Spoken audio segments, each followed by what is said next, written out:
Okay, so bij recording het ik gerecord in. Ik ga nou weer try. Maar ik ga nou niet alles weer worden doen. Ik ga nou net verduidelijk. So, wat je eerst doen is right click, create new access. En dan wanneer je hem klaargemaakt hebt, dan geef je hem zo'n naam. Dan maak je hem op. En dan druk je op create. En dan ga je maar zo'n nieuw table maken. En dan wanneer die table klaargemaakt is, dan ga je naar design view toe. Dan geef je hem een naam, cache. En dan maak je car. Hond, wat ook al anders.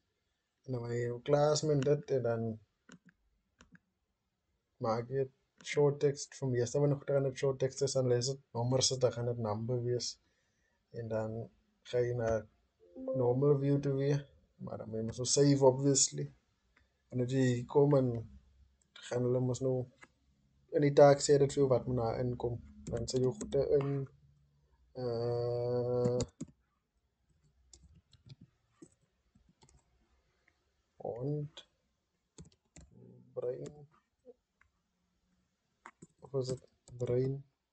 Of is het brein? God, ik waar ook niet. En dan zwart, of wat ook al. Dus je moet zo goed die indruk. En dan wanneer je hier klaar is, dan kan je net save druk. En dan heb je die in de eerste gemaakt. Maar te werken. Hij werkt en alles, maar te recorden. Steve, ik is lief voor hem. Ik heb verkeerd getypt, ik zie nou wist. Ik om is liever. Hij rij. Hoe je dit, die dingen dit zelf gaan reorganize. As suppose om te wees, ik is liever om. En hy like in slotery. But anyways, ja, sê die punt. Ons gaan die ene nog gebruik. En dan, wanneer jy die ding klaar het, onthou die naam. En iets wat jy moet onthou, nee, is wanneer jy jou table create, moet nooit hoofletters gebruik. Gebruik altyd klein letters. Nou, het gaan makkelijker as wanneer jy na die code toe gaan. En dan gaan nou wees hoe lyk die code. Wanneer jy haar klaar is met jou table, dan is alles klaar. Dan kan jy nou jou code en jou UI gaan maak. Ek het die klaar gedoen, so ja. Dis hoe die UI lyk. Obviously, die is jou data grid view. Die kry jy mis op jou toolbox. En dan wanneer jy jou data grid view doen, dan gee jy hom net 'n naam wat pas by dit, soos in die geval data grid view display. En dan skryf jy mos nou die code vir die display. Jy het die code mos daar. But ja, dis hoe die code lyk. As jy hierso kom, by connection string, hy is mos nou jou file path, daar die location van waar jou access file is. Sien jy hierso? Hey, kom nou man. Die is jou location. Hy gedeelte is jou location. En dan om die te kry, ek gaan net hierso mos nou by die ding properties. That's obviously, jy weet mos nou, right click.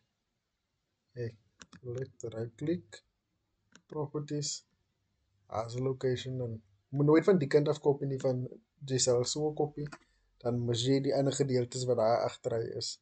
So kopie altyd van die linkerkant af. En kan jy either right click en kopie druk of control en C om te kopie. En dan ga jy terug na jou code toe, dan paste jy dit. Dan selfde ding met die gedeelte, die naam van die file. Jy gaan nie in is hier nie, die gedeelte gaan nie in is nie. Gaan dit nou in een so maak. Die gedeelte gaan nou nie in is nie. Dan moet jy het gaan self insit. Die naam.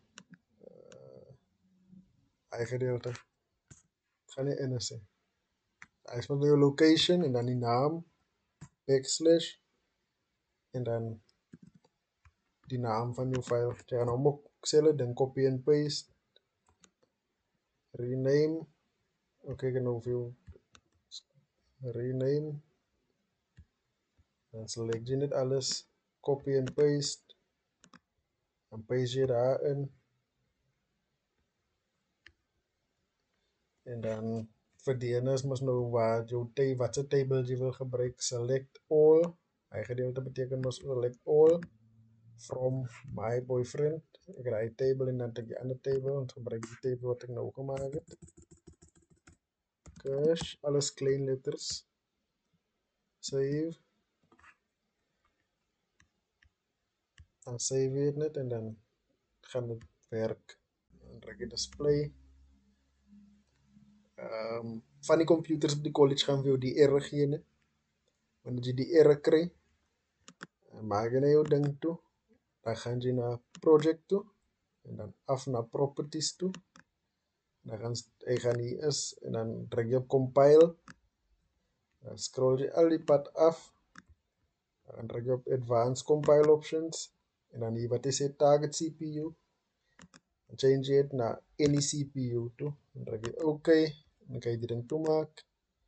En wanneer je run druk, dan is hij supposed om nou recht te werken. Nou, die error wat jy gegee het, nee, hy is maar net like om te sê ek kan nie die database access nie. So nou gaan maak jy het sodat jy die database kan access. En dan ja, hy is about it. Jy weet om te exit, jy die code vir exit mos. JT ja, is het application.exit, is al wat het is. Maak jy die ding vir jou toe. En hy is nou die hele ding. Enig iets anders waar jy mee sukkel, stuur maar 'n boodskap en dan sal ek jou uitsort.